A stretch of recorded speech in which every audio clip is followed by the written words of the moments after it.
Please do something. I cried out in desperation, but both my mother-in-law and husband ignored me. They didn't even look at me as I stood there, covered in blood. They seemed more worried about the scary dog that had bitten me and whether the floor was dirty. Left with no choice, I called an ambulance myself and was taken away alone. I couldn't stop crying during the ride to the hospital. After a while, my husband called. He was yelling in a panic. "Hey, turn the ambulance around. My mother is. My name is Julie Andrews, and I'm 37 years old. 5 years ago, a friend dragged me to a mixer, a social gathering with civil servants. She insisted, 'Julie, you're coming, right?' That's where I met my husband, Scott, who is 5 years younger than me. My dad is a judo instructor and my mom teaches physical education. I grew up in a family that was all about sports, with 2 older brothers who all have black belts in judo. This made me a bit of a tomboy. Scott, on the other hand, was completely different. When we first met, his shirt buttons were mismatched, and he stumbled over his words during the toast. He was a nice guy, not a bad person at all, but he seemed to try hard and still couldn't get things quite right. I found this side of Scott sweet, and it brought out my caring side. We went on a few dates, and it was actually me who suggested we start dating. Scott had a way of calming my naturally short temper. Before I knew it, I started thinking I wanted to be with him forever. On the first anniversary of our relationship, I proposed to him. I said, "I'll take care of you for the rest of your life, so let's get married." Tears filled his eyes as he replied, "Julie, that's supposed to be my line. Thank you for everything. Let's continue to take care of each other." And that's how we decided to get married. When Scott first met my parents, he was completely nervous around my strict father and 2 brothers. My mom tried to calm him down, saying, "There's no need to be scared, you know." But Scott replied loudly, "Yes," and his voice cracked, which made the whole family laugh. My father, though strict, said, "He seems a bit unsure of himself, but I can tell he put a lot of thought into the gifts he brought. And it's clear he really loves Julie, which makes me happy." After meeting my family, it was time to meet Scott's family. He told me that his father had passed away from cancer 3 years ago. His parents had struggled with infertility, and after 6 years of trying, they finally had Scott. Normally, I wasn't the type to get nervous, but that day I felt really anxious about meeting his mother. I don't usually get nervous, but on this day, I was very anxious about meeting my mother-in-law. I couldn't stop worrying. What if she doesn't like me? What if I mess up when I greet her? What if she has an issue with our age difference? Just then, Scott, who usually isn't the most reassuring, said, "Don't worry, my mom is really kind. You'll find it easy to talk to her. She's famous in the neighborhood for always smiling." Hearing this made me feel a little better. He added, "And there's no way anyone could dislike you, Julie." His words lifted my mood. When we arrived at his family home, we rang the doorbell. I introduced myself. "Nice to meet you, Julie. Thank you so much for taking the time to meet with me today." His mother smiled warmly and said, "Oh, you must be Julie. No need to be so formal. Come on in." She was wearing a lovely dress and had a refined, gentle look. I was worried about the age difference, but when it came up, she said, "Age doesn't matter at all. I'm so happy that someone like you will be Scott's wife." All my fears went away. She didn't care about the age difference at all and was enthusiastic about everything I said. I had a great time. Our conversation turned to a story about a poodle my mother-in-law once had. She showed me a picture and said, "Isn't it adorable? I had this dog when I was in elementary school. It was such a friendly and smart dog, but it passed away when it got older." Then my husband added, "Mom, Julie isn't really fond of dogs." Shirley seemed surprised and said, "Julie, you don't like dogs?" I explained, "Yes, actually. Even though I'm a bit of a tomboy, I'm afraid of dogs. When I was a child, I was playing ball with my brother in the park, and a stray scary dog bit my arm when I went to get the ball. I bled a lot and needed 5 stitches. Since then, it's been a traumatic experience, and I've been scared of dogs." Shirley responded, "Oh my, I didn't know that. I'm so sorry for talking about dogs when you're afraid of them." I quickly said, No. I'm sorry for worrying you. The poodle in the picture was really cute. Shirley smiled and said, Thank you. On the way home, I told Scott, Your mother is so beautiful, kind, and such a wonderful person. He smiled and replied, I know, right? My mom is always smiling and has such a gentle nature. I agreed, saying, She's a lovely mother. We kept talking about his mother excitedly. Then suddenly, my husband became serious. Actually, there's something I want to talk to you about, he said. You know how we visited my family home today? Yes, it was such a big house. I was really surprised, I replied. Exactly, he continued. When my dad was still alive, he designed it with my mom in mind, making sure everything was convenient for her. The house even has 4 children's rooms in case they had more kids, but since I'm an only child, they were never used. Now my mom is living there alone, and she finds it too big and lonely. So I was thinking, what if we live with her? I was shocked by his unexpected idea. My eyes widened in surprise. It's true, the house was really big, and my mother-in-law kept it spotless. Living in such a house would be amazing, but we're newlyweds, and it feels a bit too soon for that. After thinking for a moment, I said, Your mother is a wonderful person, and the house is so beautiful that it feels like too much for me. But we just got married, right? I'd like to enjoy our newlywed life. Just the 2 of us, for a little while longer. I see. You're right. I understand, he said. I'll let my mom know. Yes, I'm sorry. Please explain it to her gently. I felt a bit guilty toward Shirley, but I knew it was important to share my true feelings instead of just going along with everything. I was relieved that my husband seemed to understand and agree with me. Then our married life together began. Scott was still a bit clumsy, but he actively helped with house chores, and we were enjoying a happy and smooth life. However, recently, something has been bothering me a little. Oh, hello, Mom? Got it. I'm coming over now, Scott said on the phone. Your mom again? I asked. Yeah, the living room light bulb burned out. I'll go over and replace it. And off he went to his mom's house. Lately, it's been like this all the time. Mom bought a new computer, but she's having trouble setting it up, so I'm heading over to help. Or, Mom bought too many groceries at the supermarket, so she asked me to come pick her up. I'm going to help her out. Whether it was weekdays or weekends, the phone would ring, and Scott would head back to his mom's house more and more often. I started feeling a little upset, thinking that he could at least spend the weekends at home with me. But at the same time, I reminded myself that Scott is just a kind and thoughtful person who cares a lot about his mother. A month had passed since we got married, and just like when we were dating, we hadn't had any major arguments, and things were going smoothly. Today was Shirley's birthday. My husband and I had picked out a present and a cake for her, and we went to his parents' house. As soon as we walked in, a scary dog suddenly jumped out. What? I said, my eyes widening in surprise. There hadn't been a dog when we came for the wedding visit. Since I'm afraid of dogs, I quickly hid behind my husband.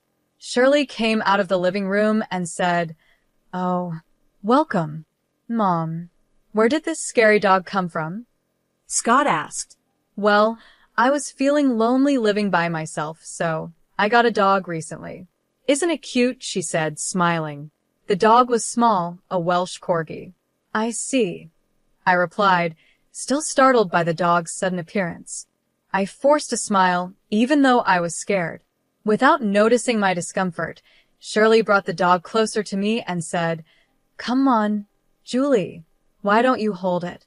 I took a step back and said, I mentioned this when we came for the wedding visit, but I was bitten by a dog when I was younger, and I've been afraid of dogs ever since. I politely declined to hold the dog. Oh, did you say that? I didn't know, she said, pretending not to remember. But it's so cute.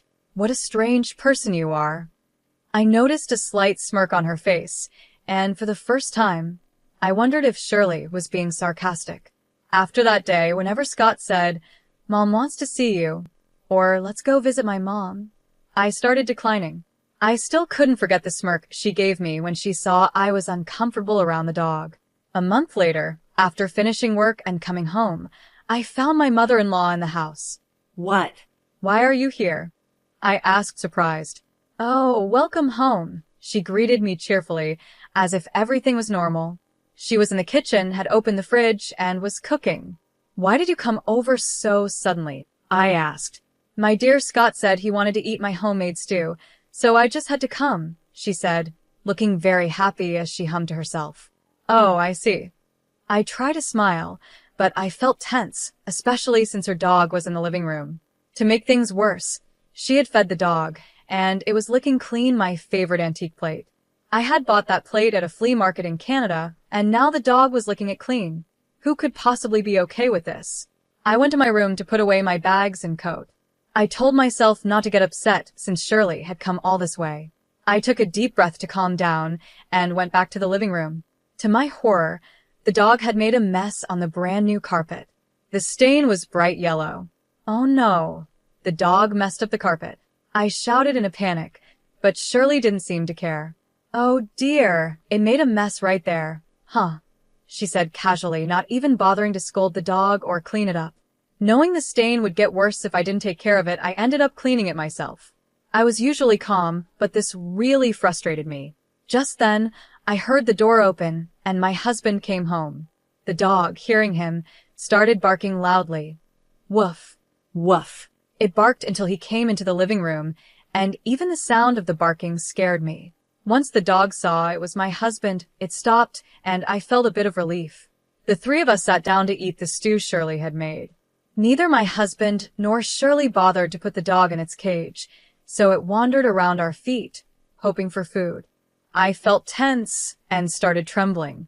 Shirley noticed and said, "You really don't like dogs, do you, Julie? You look so scared.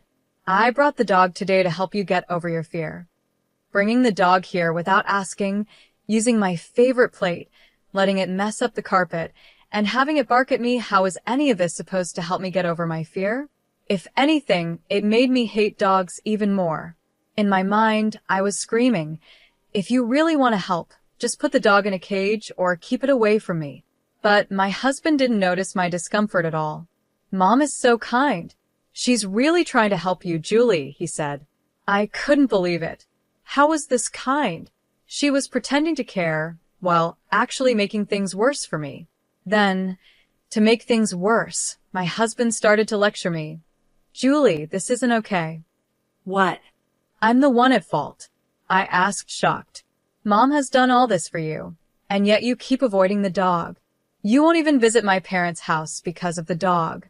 You're not trying hard enough, Julie," my husband said.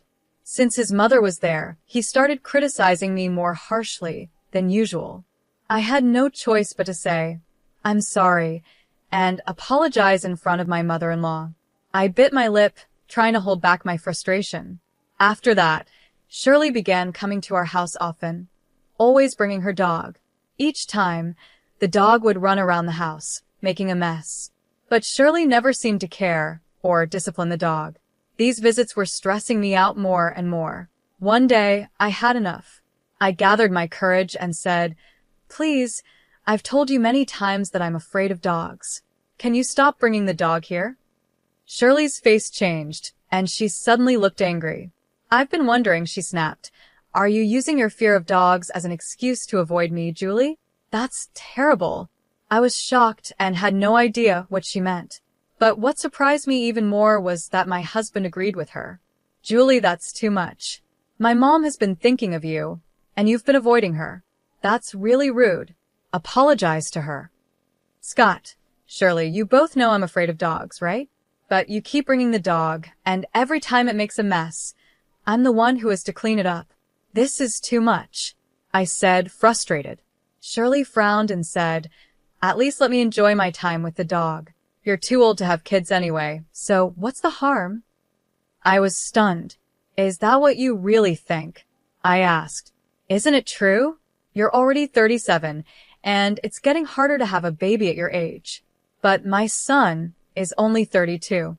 He has his whole future ahead of him, but now he's stuck with an older, arrogant wife," she muttered. This was the same woman who once told me age didn't matter. Hearing her true feelings shocked me. I couldn't bear to have her around any longer, so I said, "Please, don't come here again." My eyes filled with tears, and maybe because of that, Shirley got even more upset. How dare you? You really are an arrogant wife, she shouted before storming out with her dog. From that day on, I started feeling more and more resentment toward both my husband and Shirley. Ever since my husband defended her and blamed me, things between us had been tense, and we barely spoke to each other anymore. 2 weekends, my husband came to me with a serious look on his face. Julie, I'm sorry, he began. I was wrong too. I should have thought more about your feelings, Scott said. I felt relieved, thinking he finally understood how I felt. But then he added, let's go apologize to Mom now. What? Why should we do that? Was I wrong that day? I asked, confused. It's not about being right or wrong. Don't make Mom angry. Just apologize, please, he said. In the end, my husband didn't understand anything. He didn't care about my feelings at all. He took me to his parents' house against my will. When we got there, Shirley was waiting for me, hands on her hips. Shirley, I'm sorry about the other day, I said, as my husband had told me to, just to calm her down. But then she said, I'll forgive you if you hold the dog. That was it. I realized I couldn't reason with her. I had apologized, even though I wasn't wrong, and I had tried to meet her halfway many times. And this was her response? As I've said before, I can't do that, I replied firmly, keeping my cool. Shirley got angry and forcefully pushed the dog toward me. Ah! I cried out and instinctively pushed the dog away. But my scream startled the dog, and it bit my hand. It hurt so much, and my hand was quickly covered in blood. Please do something, I begged my husband and Shirley. But Shirley just said, well, anyone would be scared by such a loud noise. Poor thing, focusing only on the dog. To my shock, my husband was more concerned about whether the floor was dirty. Neither of them cared about me. I felt disgusted. Meanwhile, my hand kept bleeding, and I had to shoo the dog away myself. I decided to call an ambulance. When the ambulance arrived, Shirley scoffed. Oh, come on. You're being so dramatic over a dog bite, looking at me with a mocking expression. My husband, even as the ambulance showed up, didn't change. He was still checking the floor. Ignoring both of them, I got into the ambulance, pressing my bleeding hand. I was filled with anger, pain, and sadness. I couldn't stop crying as I sat alone in the ambulance. For some reason, my husband called me while I was being taken to the hospital. I thought maybe he was finally worried about me, so I answered the phone. But instead, he said, Mom got bitten by the dog. You're still nearby, right? Tell the driver to come back to our house. Hearing those words, I felt my feelings for my husband start to disappear. I didn't care anymore what happened to him or his mother. Let them deal with it on their own. I quietly hung up the phone. When I got to the hospital and the doctor checked my wound, he said it was deeper than expected and I would need to stay in the hospital. Since I wasn't ready for this, I called my parents and asked them to bring some things for me. After a while, my parents arrived.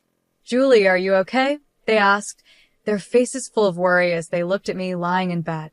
I'm sorry for making you worry. It still hurts a little, but I'm okay for now, I replied. I see. When we heard you were taken to the hospital, we were really worried. What happened? They asked. I told them everything about how my mother-in-law and husband had acted. My mom hugged me and said, You did well. I had been feeling so alone, but just being able to talk to them made me feel better. However, my dad was furious after hearing the story. I will never forgive them, he said angrily. He looked like he was about to explode with rage. The next day, my husband called. Scott was also furious. What the hell is going on? The police just showed up at our house, and now my mom is being questioned. I don't know. Maybe the hospital reported it. They asked me how I got hurt, so I told them it was your mom's dog that bit me. What? What if my mom gets arrested? This is your fault for being careless in the first place. Yeah, I figured you'd blame me, I said, but I don't care anymore. Actually, there's something I've been meaning to tell you.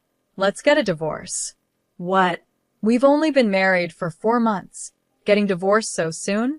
Everyone at work and our family will laugh at us. It's embarrassing.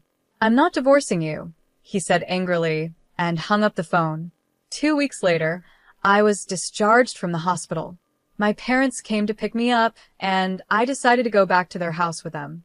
After that, I talked to a lawyer about the divorce and asking for alimony from my husband since there was no way to reason with him. Even though my husband kept calling me, I ignored all his calls. Eventually, after missing another call, I got a text message from him saying, "I'm at the cafe near your parents' house. You better come." If he really wanted to talk, he could have come to the house, but he didn't. It was clear he didn't want to face my parents. With no other choice, I went to the cafe. The first thing my husband said was, "I'm not getting a divorce. I don't care what you want. I am getting a divorce. There's no way I want to stay with you or your mother after everything that's happened." I replied, "Don't speak badly of my mother. This is your fault. You avoided my mom because you said you were afraid of dogs, and the dog bit you because you screamed," he said, continuing to lecture me. Just then, my father and 2 brothers arrived at the cafe. Before coming, I had told my father about the message from my husband, and he had called my brothers to come along. Surrounded by 3 large men who practiced judo, Scott's voice shook as he said, "Oh, father-in-law, brothers-in-law." The way he cowered was almost funny. My father spoke up. "How dare you hurt my daughter? Our sister wants a divorce. You're going to give it to her, right?" They all stared at him with intense eyes.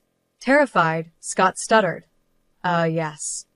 My father and brothers kept pushing him until he finally agreed to the divorce and to pay alimony. I handed him the divorce papers I had already prepared and said, "Sign these. We're getting divorced." Reluctantly, my husband signed the papers, and I left the cafe. Thanks to the support of my father and brothers, I successfully divorced my husband and received alimony from him. My lawyer also demanded compensation from my former mother-in-law for my injuries, and I got alimony from her as well. Later, I heard that my ex-mother-in-law had been questioned by the police about the dog bite. She got a strict warning and had to give up the dog. Apparently, she spoiled the dog so much that it started thinking it was stronger than humans. After it bit me, it also bit her, and she ended up with a broken wrist. Now, she's living uncomfortably with limited use of her wrist. My ex-husband moved back to his parents' house. With his mother unable to use her wrist properly, she would ask, "Scott, can you help with the laundry? Can you cook for me?" But since Scott had never done housework before, he couldn't do anything on his own. This caused constant fights between them, with my ex-husband blaming her, saying, "It's your fault this happened in the first place." They began arguing regularly. Meanwhile, rumors spread among his relatives and coworkers that he got divorced because he treated me badly. His pride was hurt, and well, it served him right. I was the one who started those rumors. While I was in the hospital, I shared the story with one of his coworkers whose contact info I had. This coworker was known for loving gossip, so I purposely told them. It worked perfectly. The coworker spread the word about my ex-husband's behavior, calling him abusive, a mama's boy, and someone who had been divorced. It made him an easy target at work, and honestly, he deserved it. With the support of my parents and brothers, I'm now living a happy life. How did you like this story? Please don't forget to subscribe to my channel. See you in the next video.